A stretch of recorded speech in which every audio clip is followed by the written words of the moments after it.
Haya ni katika maswali tata ambayo watu wengi wanakuwa wanadangamanywa ama watu wengi wanakuwa majibu sahihi hawayapati. Bismillahirrahmanirrahim. Alhamdulillahi rabbil alamin wa sallallahu ala rasulihil karim wa ba'd. Ndugu katika umma, hivi ikatokea mtu anatawadha ghafla akatoa upepo, yani akajamba, au akapatwa na hadathi akatoka labda ni mkojo au haja kubwa, au akachanguka udhu, lakini wakati anafanya nini? Anatawadha. Je, mtu huyu ataendelea kutawadha au atarudia kutawadha? Jibu yote ni majibu. Kuendelea kutawadha ni jibu na kuto kuendelea kutawadha ni jibu, lakini bil i'tibar, kwa kuzingatia.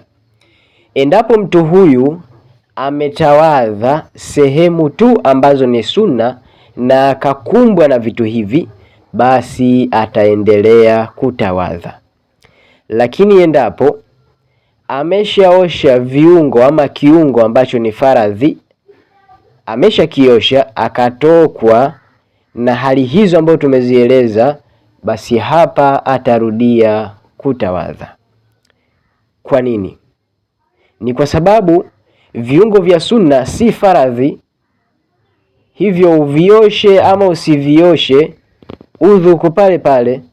Lakini utakapoosha kiungo cha faradhi ama kukipaka kiungo cha faradhi, yani maada umeshaosha ama kupaka kiungo cha faradhi na yakakukumba mambo hayo, basi inabidi urudie upya, kwa sababu udhu unatia udhu kwa sababu ya kutoa hadathi.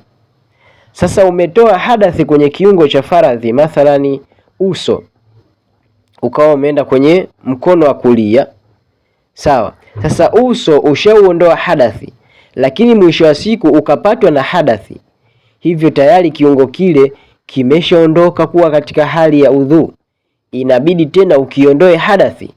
Nadhani tumeelewana mpaka hapo, kwamba endapo ni viungo vya sunna ukatokea na mambo hayo, basi hutarudia, na endapo ni kiungo ama viungo vya faradhi umeshaviosha na ukatokewa na hali hizo ambazo zinaharibu udhu, basi utarudia upya, kwa sababu umeondoa hadathi, na kabla ya kumaliza, au umeondoa hadathi na hadathi ile ambayo umeiondoa ikakurudia tena, hivyo itakubidi uiondoe kwa mara nyingine.